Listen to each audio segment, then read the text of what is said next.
lo dijo en la primera hora.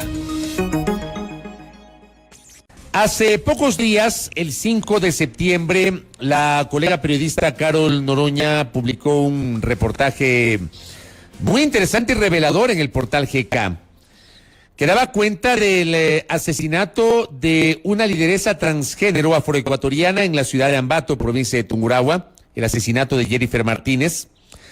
La nota da cuenta que las trabajadoras sexuales transgénero suelen ser amenazadas por redes de delincuencia organizada que las obligan a pagar cuotas o a vender droga. Esta mañana un colega, el flaco Edison Mendoza de Guayaquil, me compartía, me tagueaba en la cuenta Twitter igualmente una referencia de que a una escuela de un barrio popular de la ciudad de Guayaquil también llegó una amenaza.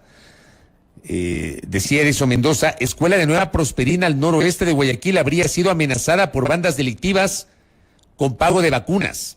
O sea, esto de las vacunas casi que se ha normalizado, es parte ahí increíblemente de la cotidianidad y les ha pasado también a las trabajadoras sexuales transgénero, fruto de lo cual Jessica Martínez fue asesinada en Ambato. Para profundizar este tema, que evidentemente hay que hablarlo, le quiero agradecer a Odalis Cayambe, conectada con nosotros vía telemática. Ella es lideresa de la Red Comunitaria Trans del Ecuador y nos atiende ahora mismo. ¿Cómo le va, Odalis? Bienvenida, buen día. Muy buenos días con todos, gracias por el espacio. Bueno, gracias a usted por la gentileza. Cuéntenos un poquito esto de las amenazas que están recibiendo ustedes en la ciudad de Ambato por estas mafias o grupos delincuenciales que les están extorsionando, por favor. ¿Qué tal? Bueno, gracias por el espacio nuevamente. Mire, esto es algo que se viene pasando a nivel nacional.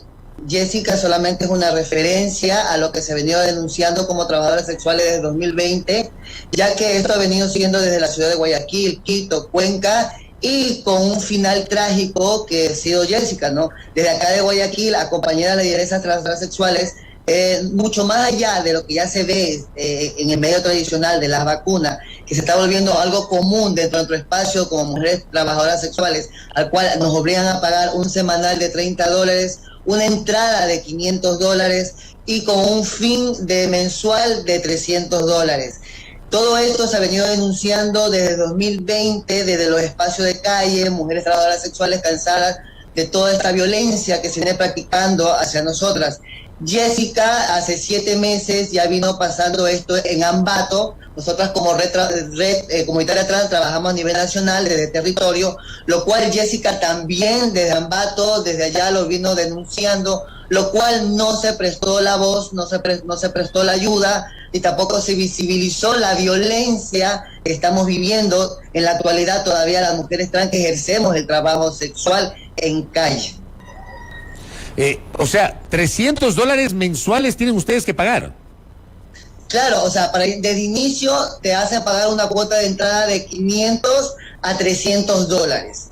Desde ahí a pagar un semanal que viene siendo desde $60 o un diario que son de $15 a $10, con un fin que a fin de mes de $300.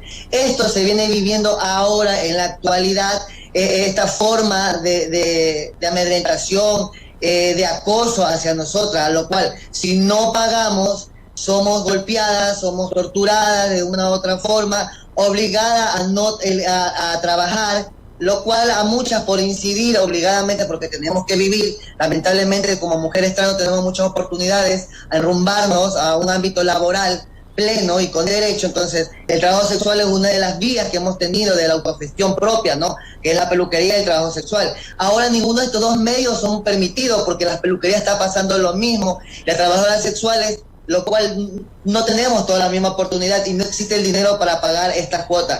Por eso fue asesinada Jessica, fue porque no tenía a pesar que es una activista, una lideresa, no tenía la oportunidad ni tuvo el dinero para pagar lo que ellos pedían. Por eso lo hicimos mediante denuncia durante 7 meses a que no se podía, no tenían y por eso la asesinaron. Y sobre todo llevar la voz. ¿Desde hace cuánto tiempo están enfrentando estas amenazas de bandas delincuenciales, Odalis? Desde 2020 tenemos denuncia directamente, se ha hecho desde la fiscalía porque primero comenzó con las compañeras migrantes, las que eran obligadas a pagar exuberantes cuotas de hasta de $1,000, $1,500, hasta de $5,000, compañeras migrantes, lo cual mediante la denuncia se puede minimizar ese impacto, pero ahora con toda esta ola delictiva que dice venir desde las cárceles, que dicen venir desde grupos organizados delictivos, es mucho más esta incidencia a querer a que uno pague las cuotas diarias, semanal o mensual. O sea, ya no hay quimportismo, ahora lo que hacen es bajar, mandar a su cobrador, paga o no paga, y si no paga te dan golpes, y si no pasa lo de Jessica, la asesina. ¿A usted le han pedido, a usted le ha tocado pagar, Odalis? Sí, a mí sí me ha tocado pagar.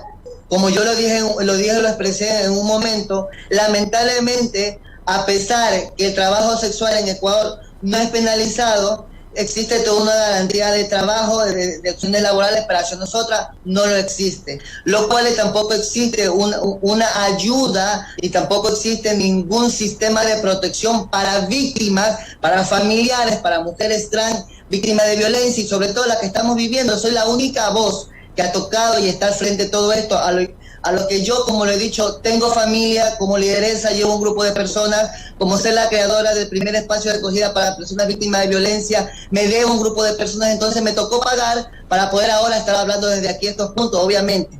Y como siempre he dicho, afrontando la situación que pueda venir, porque ayer fue hace un año fue Samantha, que fue brutalmente golpeada y silenciada, hace unos días fue Jessica, y posiblemente por seguir la lucha y por ser oír la voz, soy yo. Vuelvo y repito, en Ecuador no existe ninguna garantía de protección para víctimas que llevamos todo este estandarte de lucha. Eso le iba a preguntar, porque el hecho de que usted esté conversando en este espacio y esté haciendo declaraciones públicas podría eventualmente ponerle en situación de riesgo a usted.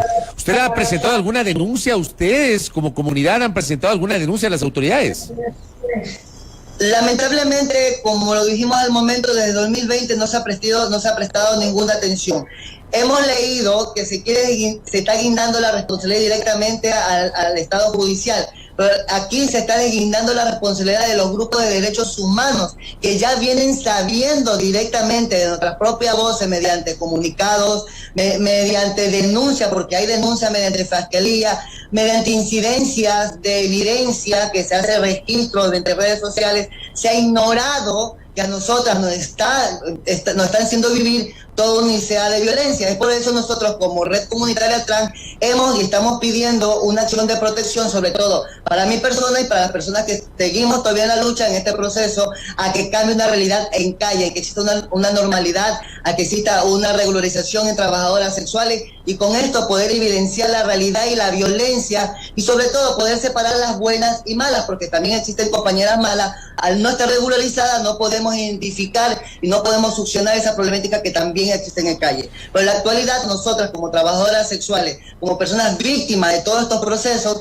estamos trabajando en una acción de protección para que se pueda prevaler en 100% la vida e integridad de nosotras como seres humanos, como mujeres trans y como trabajadoras sexuales, ya que aquí en Ecuador solamente se basa por un amarillismo, y por el amarillismo, el sensacionalismo del momento, nos siguen matando como nos siguen matando, como peor que animales y como perros en la calle, como ha pasado con Jessica y con muchas compañeras más, porque Jessica solamente es una etiqueta y una voz, porque en nuestro entorno hay muchísimas mujeres trans que les ha tocado pagar, que siguen pagando, que son asesinadas, que son golpeadas y que mueren en hospitales, pero simplemente porque no son una etiqueta, no han sido una representación, no se evidencia. Entonces ahí estamos en la lucha y siguiendo luchando. Odalis, ustedes no han logrado regularizar su actividad. Yo soy ambateño, déjeme contarle, y obviamente la zona del Parque 12 de Noviembre, en el centro de Ambato, ha sido una zona donde tradicionalmente se han desempeñado las trabajadoras sexuales, pero yo no sé si lograron regularizar su situación para ejercer su actividad. No, es imposible. Nosotras, desde la Red Comunitaria Trans del Ecuador, que venimos trabajando a nivel nacional, trabajamos desde un subregistro creado de la misma lideresa y red.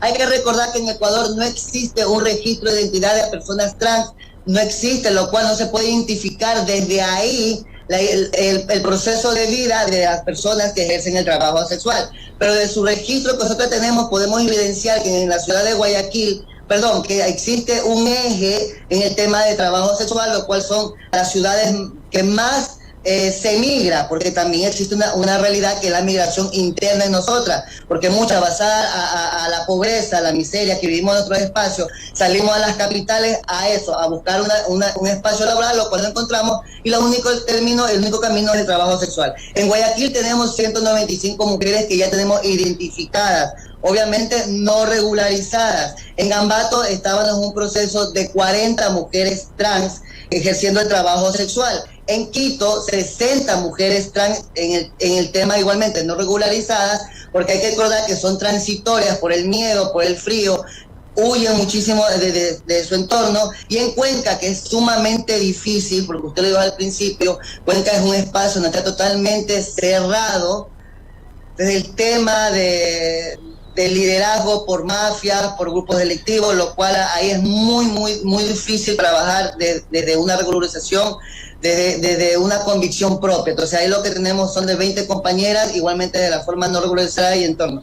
Nosotras desde ahí hemos podido trabajar, de visibilizar la realidad y la violencia que hemos vivido como mujeres trans. Pero en realidad en Ecuador no existe un registro de las ciudadanas trans, que somos a nivel nacional muchísimas y miles. Imagínense si va a existir un registro, una regularización para mujeres trans que ejercen trabajo sexual. Que bueno, espero el momento que gracias a usted se esté evidenciando, porque los medios tradicionales no dieron la voz al momento de ver este asesinato y no lo ven como un hecho delictivo siendo parte de una sociedad. Se minimiza el hecho de ser trabajadoras sexuales, se minimiza el hecho de ser una mujer trans y se minimiza el hecho que nos criminalizan solamente por ser trans, por vestir y pensar diferente, y nos quitan y nos restan la hora de visibilizarnos hasta la hora de morir, que es lo que ha pasado con Jessica. Hay muchas compañeras trans que fallecen y mueren en el día a día que no son evidenciadas. Bueno, no es la primera vez que ocurre un hecho como estos, bien lo anotaba usted. ¿Qué le piden a la sociedad? ¿Qué esperan de la sociedad ecuatoriana, Odalis? Bueno, los cambios lamentablemente vienen de los altos mandos de los gobiernos. Se entiende que existe un 97% de aceptación y trabajo en derechos humanos desde el gobierno, pero nada de esto se visibiliza hacia la realidad. Nos siguen matando, nos siguen asesinando. Buscamos desde la red que exista una ley de registro de identidad de mujeres trans, que se aprenda a reconocer la necesidad y con esto poder parar primero la ola delictiva, segundo trabajar en un registro, una regularización de mujeres que ejercen el trabajo sexual, porque el trabajo sexual es trabajo y negarlo es violencia y tiene que estar parte de todo un registro de identidad. Desde ahí podemos identificar la violencia, la necesidad, la vida de las mujeres trans, no solamente la vida de la gente de clase media blanqueada o lo que ya se ha venido vendiendo o agradando al gobierno. Nosotras como trabajadoras sexuales somos víctimas de una realidad propia, lo cual desde Jessica ahora, que fue una de las víctimas visibles, porque vuelvo y repito, estamos muchas compañeras más que hemos sido golpeadas, seguidas, perseguidas, acosadas y arrumadas a vivir en la marginalidad y pobreza porque no tenemos oportunidades laborales, por esta ola delictiva que se ha venido viviendo de 2020 y con un final que es Jessica, y Dios mediante no quiero ser yo la última. Y por eso me atrevo a alzar la voz, a estar aquí frente a que hagan cambios en realidad. Si yo voy a ser la última, pero que hagan cambios en realidad, que sea un Estado que trabaje por nosotras, por las ciudadanas, por las mujeres trans, que lamentablemente, lo digo así, nos toca vivir desde el trabajo sexual para enrumbar una sociedad libre de violencia. Odalis, valoro su tiempo y la posibilidad de conversar con usted para conocer la actividad que ustedes desarrollan y estas voces de alerta que plantean. Le agradezco, Odalis, por el tiempo, que tenga un buen día, muy amable. Igualmente, gracias. Gracias a Odalis Cayambe, que ha estado con nosotros. Ella es lideresa de la Red Comunitaria Trans del Ecuador. Le hemos entrevistado a propósito del asesinato de una de sus compañeras, de Jessica Martínez, que, no pagó una vacuna a estas extorsiones por parte de grupos delincuenciales y fue asesinada. Esto evidentemente debe ser materia de debate, de investigaciones, etcétera, y por eso justamente hemos conversado con Odalis, que ha adelantado esta voz de alerta, ha elevado esta voz de alerta frente a lo que está pasando con este sector de nuestra sociedad. Primera plana. Todas las noticias, todas las voces.